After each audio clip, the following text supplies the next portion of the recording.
창세기 1장 말씀입니다. 창세기 1장 9절부터 13절까지 말씀, 구약 성경 창세기 1장 9절부터 13절까지 말씀, 구약 1면에 있습니다. 창세기 1장 9절부터 13절까지 말씀 찾으셔서 한 절씩 저와 여러분이 나누어서 읽고 마지막 13절 말씀은 같이 읽겠습니다. 9절 말씀 제가 먼저 읽습니다. 하나님이 이르시되 천하의 물이 한 곳으로 모이고 묻이 드러나라 하시니 그대로 되니라. 하나님이 묻을 땅이라 부르시고 모인 물을 바다라 부르시니 하나님이 보시기에 좋았더라. 하나님이 이르시되 땅은 풀과 씨 맺는 채소와 각기 종류대로 씨 가진 열매 맺는 나무를 내라 하시니 그대로 되어 땅이 풀과 각기 종류대로 씨 맺는 채소와 각기 종류대로 씨 가진 열매 맺는 나무를 내니 하나님이 보시기에 좋았더라. 같이 봅니다. 저녁이 되고 아침이 되는 이는 셋째 날이니라. 아멘. 하나님께서 천지를 창조하시는 이야기를 계속 보고 있습니다. 지난 주일까지 첫째 날 그리고 둘째 날 창조를 생각해 봤습니다. 여러분, 첫째 날 하나님 뭘 만드셨습니까? 빛을 창조하셨죠. 그리고 둘째 날 하나님은 하늘을 만드셨죠. 오늘 셋째 날 창조를 함께 살펴보려고 합니다. 여러분, 셋째 날 하나님은 땅과 바다를 나누세요. 9절을 한번 다시 보십시오. 하나님이 이르시되 천하의 물이 한 곳으로 모이고 묻이 드러나라 하시니 그대로 되니라. 참 재미있습니다. 여러분, 이 장면을 한번 생각을 해보면 굉장히 스펙터클한 아주 큰 장관이었을 것 같아요. 온 천하에 물이 있었습니다. 근데 그 많은 엄청난 양의 물을 향해서 하나님께서 말씀을 하십니다. 명령을 하십니다. 그렇게 흩어져 있지 말고 한 곳으로 다 모여 물들 집합, 이렇게 하나님의 명령이 떨어졌습니다. 그러니까 그 가만히 멍 때리고 있던 천하에 있던 모든 물들이 한 곳으로 일제히 몰려들기 시작하는 거예요. 마치 무엇과 같은가 하면, 여러분, 군대에서 집합 명령이 떨어졌을 때 하던 일을 다 중단을 하고 쏜살같이 달려가서 한 곳의 집결 장소에 집결을 하죠. 마치 그와 같아요. 그래서 이 물들이 한 곳에 딱 모이고 그 물이 빠져나간 자리, 그 자리에는 물이 다 빠져나갔으니까 뭐가 됐겠습니까? 그야말로 묻이 드러난 거예요. 육지가 된 겁니다. 땅이 된 겁니다. 자, 그렇게 해서 셋째 날 땅이랑 물이 없는 땅 육지와 물이 흥건히 담겨져 있는 바다로 탁 나누어졌다. 이게 셋째 날의 창조입니다. 여러분, 어떻습니까? 어떻게 보면 이게 말이 되나? 이게 지금 뭐 만화인가? 정말 그랬을까? 그래서 솔직히 잘 안 믿기기도 하고, 그게 과연 가능할까? 어떻게 말 한마디로 물들이 다 모이고 물이 쏙 빠지고 묻이 드러나고, 그런 일이 과연 가능했을까? 그리고 사실일까? 뭐 이런 생각도 들지만 1장 1절 태초에 하나님이 천지를 창조하시니라, 이것에 대한 반응에 따라서 믿음과 불신이 갈려져요. 1장 1절의 말씀을 믿으면, 하나님이 말씀으로 천지를 창조하셨다는 것을 믿는 믿음으로 이 말씀을 읽어 내려가면, 하나님께서 말씀으로 물과 묻을 나누셨다 하는 것을 못 믿을 이유가 전혀 없습니다. 우리는 하나님께서 말씀을 가지고 땅과 바다를 나누시고 만드셨다는 이 사실을 믿습니다. 근데 여러분, 이 사실을 그냥 머리로 마음으로 수납할 뿐만 아니라 이 셋째 날 창조의 이 과정을 하나님의 계시로, 하나님의 성령의 감동으로 마음에 감동받고 이 말씀의 비밀을 깨달은 한 사람이 있어요. 그 사람이 누군가 하면 다윗이라는 사람입니다. 다윗이 성령께서 은혜를 주시고 성령의 감동으로 요 셋째 날 창조 시에 일어났던 이 과정을 깨달았습니다. 그 깨달은 마음으로 시를 썼는데 그 시가 바로 시편 104편 말씀입니다. 시편 104편 6절부터 9절까지 말씀을 한번 보시면, 옷으로 덮음같이 주께서 땅을 깊은 바다로 덮으시매, 이해가 되시죠? 물들이 땅들을 덮고 있다는 거예요. 그러니까 물이 산들 위로 솟아올랐으나, 7절 주께서 꾸짖으시니, 누구를 꾸짖으셨습니까? 물을 혼낸 거예요. 그러니까 혼난 물이 도망하며 주의 우레소리로 말미암아 빨리 가며 8절 주께서 그들을 위하여 정하여 주신 곳으로 흘러갔고 한 곳으로 흘러 들어갔다는 말이죠. 그리고 물이 다 빠지고 나니까 산은 오르고 골짜기는 내려갔나이다. 그 다음 9절도 중요한데 주께서 물에 한 곳에 모인 물에 뭘 정했습니까? 한계를, 바운더리를, 경계를 딱 정해가지고 이 물이 육지로 건너 기어 올라오지 못하도록 하시며 다시 돌아와서 땅을 덮지 못하게 하셨나이다. 여러분, 다윗이 어떻게 이 창조시에 하나님이 하신 이 일의 내막을 깨달을 수가 있었을까요? 하나님께서 깨달게 하신 것이죠. 하나님께서 은혜를 주셔서 묵상하는 가운데 다윗의 마음에 성령의 감동을 주셔서 말씀을 깨닫게 하신 것이죠. 여러분, 이런 일이 다윗에게만 2000년 전에 다윗에게만 일어난 것이 아니라 오늘 21세기를 사는 여러분과 저에게도 말씀을 대할 때 이런 일이 일어나고 있다는 것을 믿으시기를 바랍니다. 우리가 말씀을 읽을 때 내 머리로, 내 이성으로, 내 학문적인 지식을 가지고 말씀을 읽으면, 성령의 감동 없이 말씀을 읽으면 액면 그대로는 깨달아요. 그러나 깊이는 못 들어갑니다. 말씀의 그 깊은 탄광은 끄집어낼 수가 없습니다. 그러나 우리가 성령의 감동을 받으면 말씀의 깊이가 깨달아져요. 말씀 깊은 곳에 하나님의 마음까지 잇대어 다다르게 됩니다. 말씀이 깨달아져요. 말씀을 깨닫는 은혜가 성령의 감동으로 오늘도 우리에게 임할 수가 있습니다. 여러분, 평상시에 하나님의 말씀을 읽고 말씀을 묵상하시면서 바로 이런 다윗에게 주셨던 말씀의 감동을 받는, 말씀을 깊이 깨닫는, 말씀의 깊이 하나님의 심정에까지 다다르는 그런 은혜를 누리시기를 주님의 이름으로 축복합니다. 다윗이 성령의 은혜로, 성령의 감동으로 깨달은 것입니다. 뭘 깨달았습니까? 셋째 날 창조의 요 짧은 창세기에는 짧게 기록되었지만 그 깊은 내막을 깨달은 거예요. 물이 땅을 덮고 있었는데, 그래서 그 밑에 산들이 숨겨져 있었는데 하나님께서 물을 꾸짖으셨을 때 물이 한 곳으로 모였고 그리고 묻이 드러났다. 이걸 깨달은 겁니다. 여기서 중요한 게 그렇게 바다와 육지가 나누어져서 만들어지고 난 다음에 요 바다를, 요 물을 육지로 못 넘어오도록 하나님께서 경계를 딱 정하셨다는 것입니다. 한계를 딱 정하셨다는 거예요. 한계를 딱 정해 주셔가지고 이 바다 속에 한계 안에 지어져 있는 이 물이 넘쳐가지고 기어 올라와가지고 사람들을 해치지 못하도록 하나님께서 막아주셨다는 사실입니다. 여러분, 이 이야기를 조금 더 발전시킨 사람이 또 있어요. 놀랍게도 별로 배움이 천한, 박한 베드로입니다. 베드로가 베드로후서 3장 5절에서 이렇게 자신의 깨달음을 피력합니다. 이는 하늘이 옛적부터 있는 것과 땅이 그다음 뭐죠? 물에서 나와 물로 성립된 것. 이게 셋째 날 창조잖아요. 알아들으셨죠?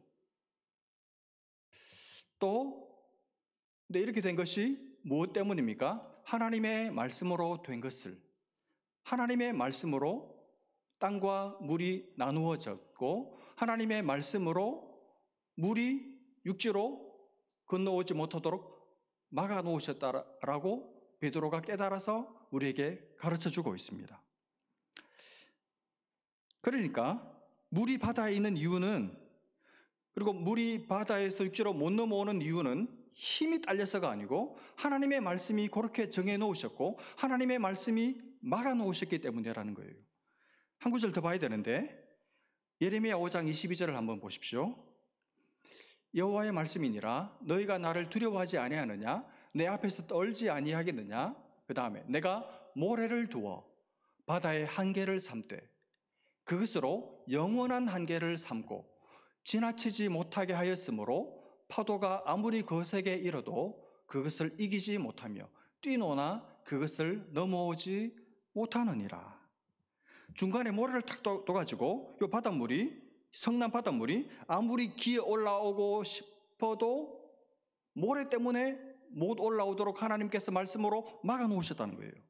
철저하게 하나님께서 당신의 말씀으로 육지에 사는 사람들을 하나님께서 지켜주시고 보호해 주시다는 겁니다. 이게 창조시에 나타난 하나님의 비밀이고 하나님의 놀라운 지혜고 이게 하나님의 인생들을 대하는 배려고 그분의 우리를 향한 사랑이에요. 창조는 단순히 어떤 역사적인 과학적인 팩트가 중요한 것이 아니고 그 속에 담겨져 있는 하나님의 마음, 하나님의 우리를 대하시는 그분의 생각, 하나님의 마음의 손끝, 이게 훨씬 더 중요한 것이죠. 마지막 하나만 더 보겠습니다. 욥기 38장 8절부터 11절까지. 바다가 그 모태에서 터져 나올 때 문으로 그것을 가둔 자가 누구냐? 9절. 그때 내가 구름으로 그 옷을 만들고 흑암으로 그 강보를 만들고 10절입니다. 한계를 정하여 빗장을 지르고 마지막 11절 이르기를 내가 여기까지 오고 더 넘어가지 못하리니 내 높은 파도가 여기서 그만 스탑이라고 내가 말했다는 거예요. 무슨 말입니까? 하나님은 바다의 한계를 탁 지우셔서 그 선을 절대로 넘어오지 못하도록 만드셨습니다. 왜 그렇게 하셨습니까? 여러분과 저를 지켜주시려고.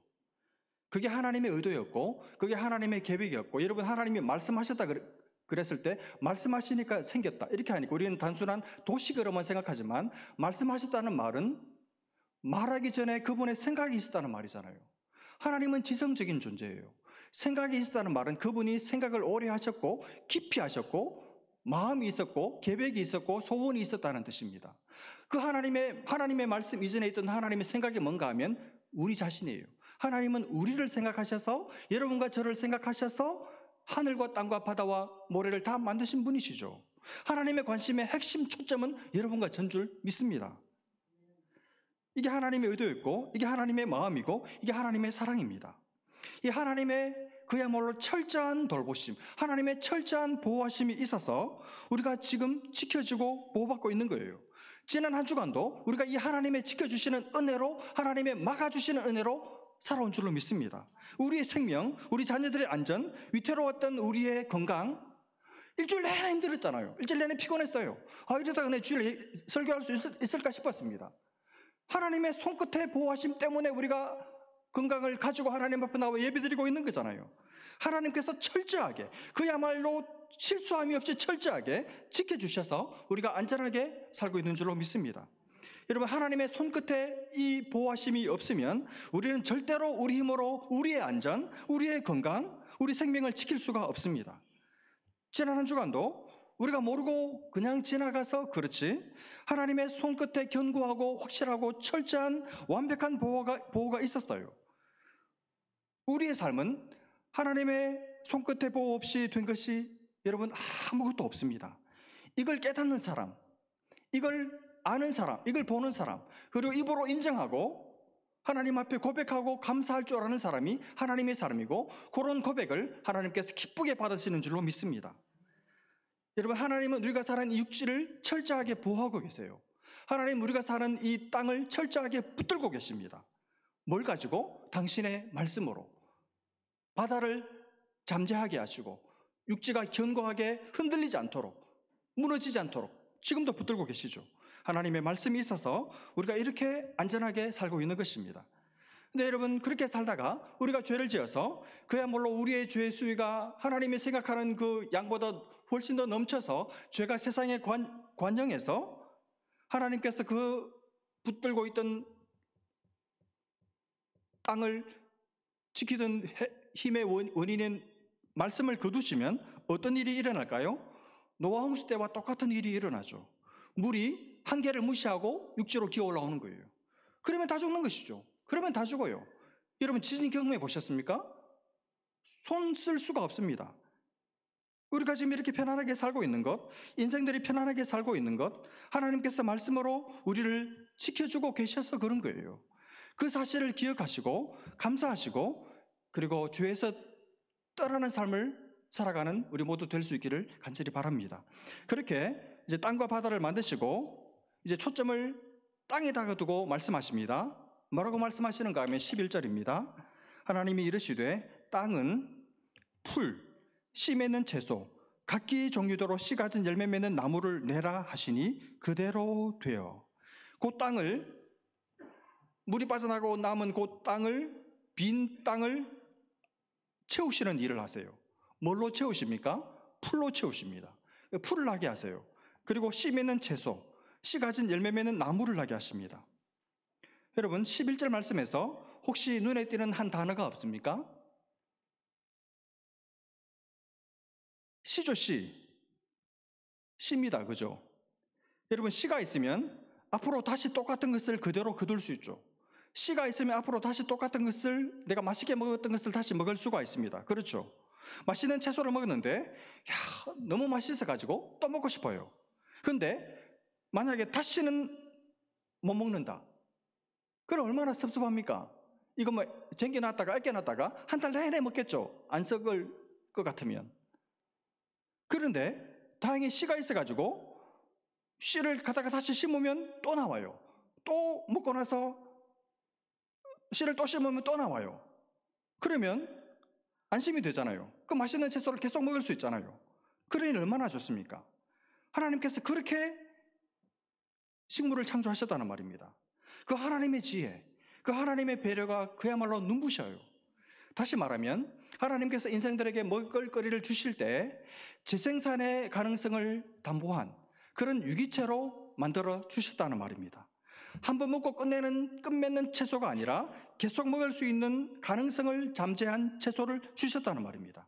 그렇게 해서 사람들이 생명을 계속해서 유지할 수 있도록, 생명을 지속할 수 있도록, 안정적으로 충분히 먹고 살 수 있도록 그렇게 먹이를 충분히 공급하셔서 인생들로 하여금 안정적인 삶을 지속 가능하도록 그렇게 인생들의 필요를 배려하셨다는 말이죠.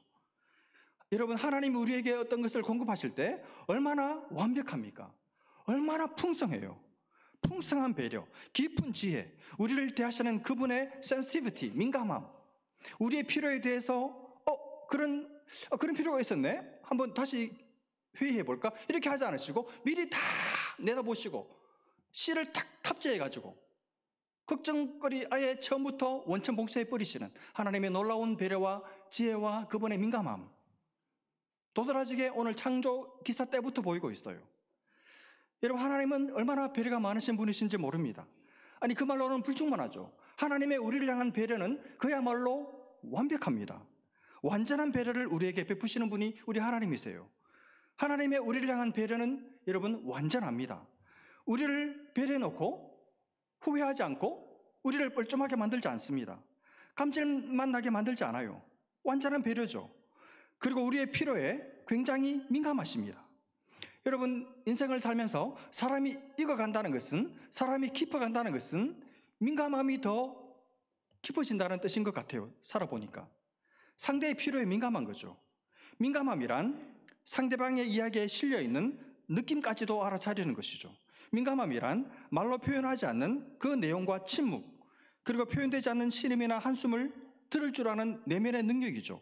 민감함이란 무언의 단서를 찾기 위해서 그 사람의 눈빛, 얼굴 표정을 조심스럽게 살피는 안목이죠. 민감함이란 피곤이나 불행, 기대나 고독이나 상처 같은 것들을 남들이 흘려버리는 그것들을 간파해서 읽어내는 내면의 능력이죠. 여러분, 그리스도인이 되어간다는 것은, 신앙생활을 잘 간다는 것은 점점 더 민감한 사람이 되어가는 것입니다. 근데 우리는 내가 급하고 내 문제가 다급하고 위험하고 내 코가 석자일 때는 남이 안 보여요. 남들 신경 못 씁니다. 그러나 진정한 그리스도인은, 주님을 닮아가는 참된 하나님의 백성은 내 코가 석자일 때에도 남들에 대한 민감함을 잃지 않아요. 오히려 그때에도 민감함이 선연하게 발휘되는 사람들이 진짜 그리스도인들입니다. 요셉을 보십시오. 요셉이 누굽니까? 이 바로의 장관들을, 그 사람들의 안목을 살핀 때가 언제였습니까? 요셉이 감옥에 갇혔을 때예요. 자기 코가 석자일 때 남들의 안색을 살핀 사람이 요셉입니다. 민감함의 대표적인 분, 우리 구주 예수님이죠. 여러분, 예수님이 십자가에서 하신 일이 뭡니까? 죄인들을 위해서 용서하는 기도를 드리신 분이 예수님이십니다. 강도의 영혼을 구원한 현장, 십자가였습니다. 이제 어떤 면에서 버려질 수밖에 없는 당신의 육신의 모친, 그 모친을 생각해서 사랑하는 제자에게 부탁했던 그때 그 장소가 주님이 십자가에 달려있을 바로 그때였어요. 십자가에 달려서 자기 목숨이 지금 경각간에 있는, 자기 목숨 하나 부지하기 어려운 그 시간에, 자기 목숨을 살펴야 되는 그 시간에 주님은 남들을 살피고 남들의 필요에 더 민감함을 뿜어냈던 분이 우리 주님이세요. 진짜 그리스도인은 위기 가운데 있을 때, 내 코가 석자일 때, 내가 다 죽어가면서도 남들을 살릴 줄 아는 그런 사람들이 진짜 그리스도인들이죠. 바로 하나님이 그런 분입니다. 우리를 향해서 늘 민감하게 딱 곁에 서 계셔서 우리의 필요를 완벽하게 미리 내다보시고 다 채워주시는 분이, 지난 한 주간에도 그런 은혜를 우리가 누렸고 앞으로도 평생 주님 앞에 서는 그날까지 이 민감함의 은혜로 우리를 지켜주시는 분이 우리 하나님이신 줄로 믿습니다. 또 하나 오늘 본문에서 중요하게 반복되는 구절이 있어요. 그게 뭐냐면 각기 종류대로라는 말입니다. 11절에도 나오고 12절에도 나와요. 창세기 1장에 무려 10번이나 반복되는 구절입니다. 각기 종류대로. 무슨 말입니까? 모든 것이 처음부터 각각 그 종으로 창조되었단 말이죠. 개는 개로 창조되었고, 고양이는 고양이로 창조되었고, 원숭이는 원숭이로 창조되어서 10년, 100년, 만년 지나도 똑같은 종이지 종에서 다른 종으로 넘어가는 그런 일은 없다는 말입니다.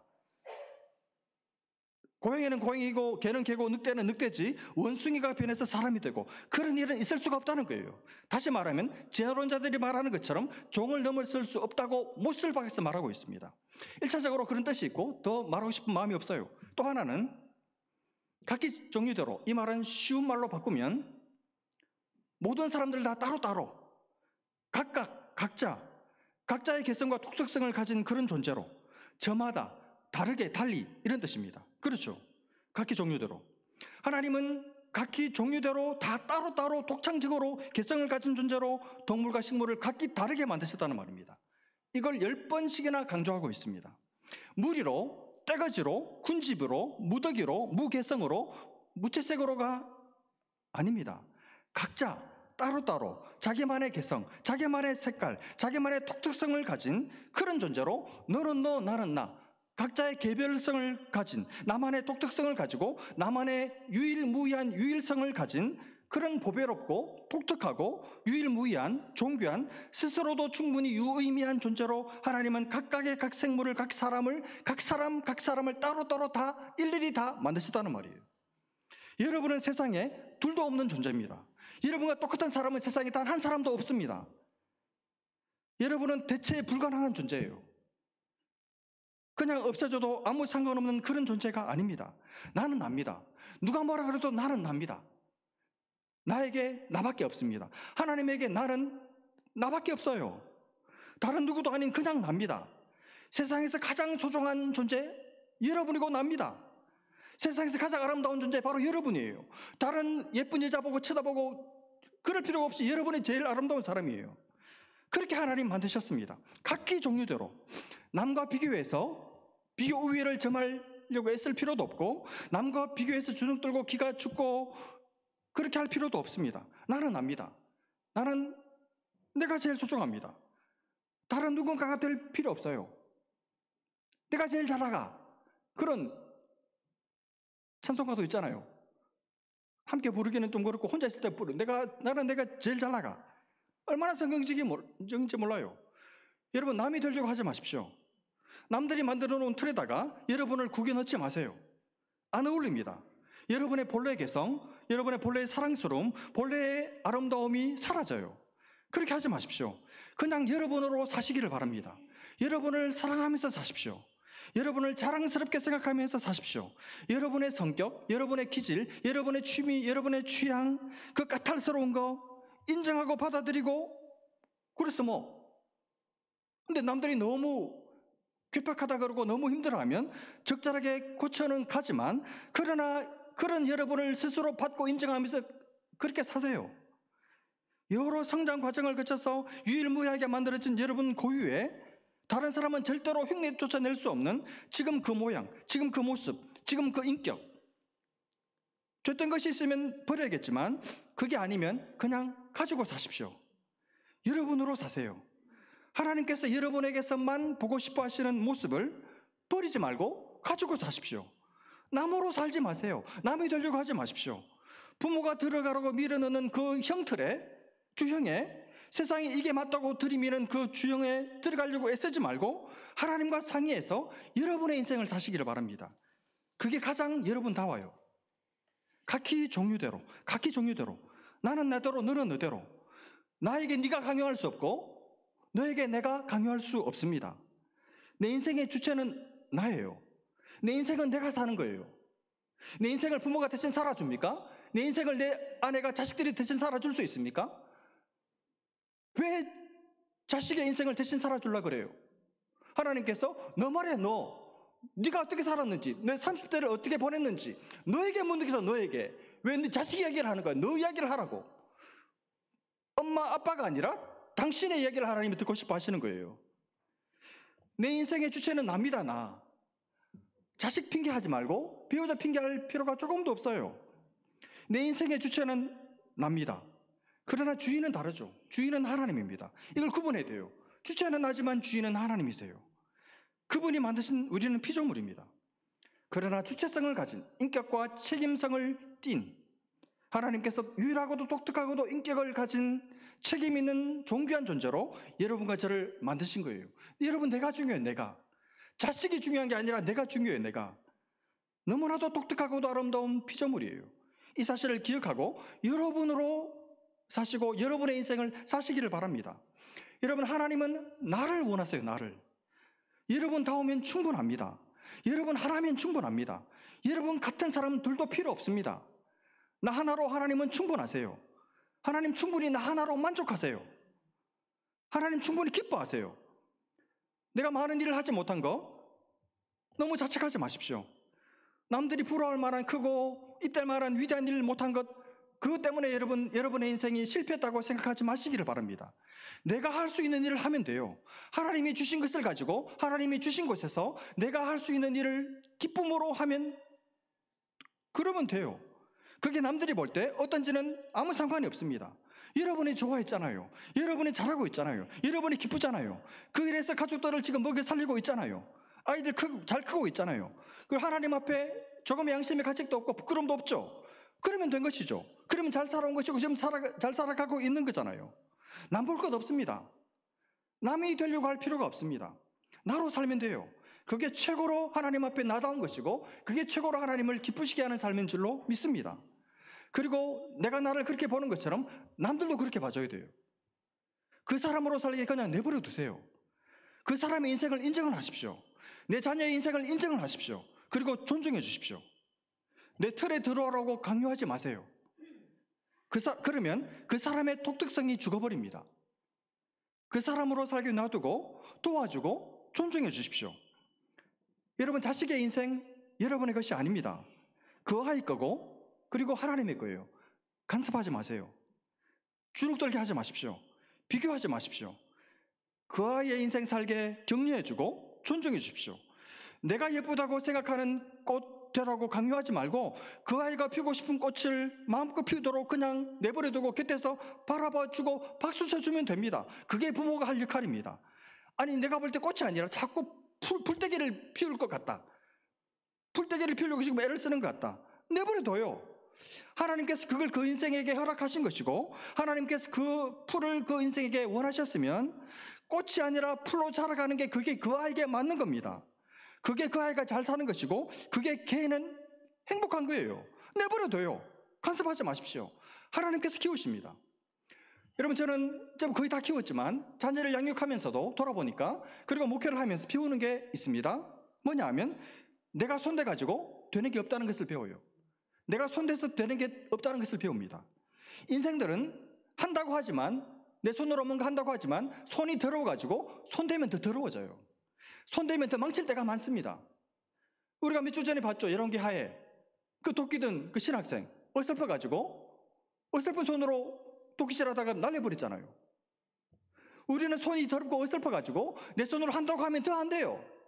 그러니까 자식 내버려 두세요. 손 안 대는 게 도와주는 것일 때가 훨씬 더 많습니다. 내가 손 안 대면 누가 손 댑니까? 하나님이 오셔서 손 대세요. 하나님께서 키우십니다. 하나님께서 자라게 하시고, 여러분, 하나님 반드시 그 아이의 아버지이기 때문에 반드시 책임집니다. 이걸 유아 세례 때 고백해야 돼요. 이 고백 없으면 안 돼요. 이걸 믿어야 됩니다. 그러면 오늘 설교의 제일 중요한 말, 손 떼십시오. 속으로 자기에게 말하십시오. 부모 여러분, 손 떼자. 싫은데요, 이러지 말고 손 떼자. 손을 떼시기를 바랍니다. 손 떼요. 그래 하나님의 손이 와서 그 아이를 위대한 거장으로 만들어내실 줄로 믿습니다. 여러분, 제가 만들어내고 싶은 교회도 바로 똑같아요. 각기 종류대로, 각자 생긴 대로, 주신 은사대로, 능력대로, 그러나 기쁨을 가지고 신나서 기뻐서 그렇게 섬기면서, 그렇지만 그렇다고 중구난방이 되면 안 되는 거잖아요. 함께 조화를 이루어서 그렇게 해서 아름다운 화음을 만들어내는 그런 공동체, 그런 교회 이루어가고 싶어요. 제가 담임 목사니까 제가 주인공이 되고 제가 왕이 돼가지고 내 말대로 해. 탑다운 방식으로 내가 한마디 하면 내 말 그대로 일사불란하게 움직이는 그런 교회, 공산당이지. 그게 무슨 하나님의 교회입니까? 각기 종류대로 각자가 하나님의 말씀의 다스림을 받으면서 자기 개성대로 주신 은사를 가지고 기쁨으로 섬기면서, 그렇지만 각자가 행복해하면서 각자 한 사람 한 사람이 다 행복감을 누리면서 아름다운 화음을 만들어가는 공동체, 그런 교회를 저는 만들어가고 싶어요. 거기에 제 역할은 그냥 디렉션을 제시하고, 그러다가 조금 불협화음이 생기고 서로 토닥거리면 코오디네이션 하는 그런 정도, 그러면 되는 것이죠. 그렇게 해서 여러분의 부르심이, 여러분의 소명이 이루어지게 돕고, 뿐 아니라 다른 사람의 소명이 이루어지는 것을 도와주는, 거기에서 기쁨을 가지는 그런 공동체, 그래서 교회 전체가 하나님께서 부르신 부르심의 소명을 이루어드리는 그런 교회로 세워져 가는 것, 여러분 그러면 되는 거 아닙니까? 뭘 이벤트를 많이 하고 행사를 많이 해서 막 풍악 올리고 그렇게 한다고 남는 게 있나요? 여러분의 개성이 죽어서는 안 돼요. 여러분의 독특한 개성을 펼치면서 마음껏 사십시오. 교회에서, 가정에서 남편 얼굴 쳐다보고 비굴해지지 말고, 아내 기죽지 말고, 뭐라 그러면 일어나가지고 여러분의 꿈을 펼치십시오. 여러분의 은사, 여러분의 달란트, 여러분의 기쁨이 묻혀서는 안 돼요. 여러분이 제일 잘하는 일을 하십시오. 여러분이 제일 좋아하는 일을 하십시오. 여러분이 하면 기쁜 일, 그 일을 하십시오. 여러분이 하고 싶은 일을 하세요. 그리고 기쁘게 하세요. 즐겁게 하십시오. 웃으면서 하십시오. 인상 쓰며 하지 마십시오. 슬픈 얼굴로 일하지 마십시오. 여러분, 하나님의 백성된 우리가 하나님의 일을 하면서 막 슬픈 얼굴로, 못마땅한 얼굴로 하는 것은 그야말로 가장 큰 코미디입니다. 그게 제일 어색해요. 기쁘고 즐겁고 행복하게 여러분에게 주신 것을 가지고 각자 따로따로 종류대로 하십시오. 그리고 남들도 그렇게 하게 여러분 간섭하지 말고 도와주십시오. 그래서 아름다운 공동체를 만들어 갔으면 좋겠습니다. 이 은혜, 이 복을 하나님께서 우리 모두에게 주시기를 주님의 이름으로 축복합니다. 기도하겠습니다. 하나님 아버지, 은혜를 감사합니다. 우리를 각기 종류대로 다르게 만드셔서 나만이 뿜어낼 수 있는 독특한 향기, 독특한 세계를 펼치며 살아갈 수 있는 은혜를 주신 것 감사하고, 남이 되려고 애쓰지 않고 내가 되어서 하나님 앞에 선 단독자로 하나님을 기쁘시게 하며 나의 인생을 주시는 날까지 펼쳐내며 살아가는 귀한 교우들 다 되게 하여 주옵소서. 믿고 감사하며 예수님의 이름으로 기도합니다. 아멘.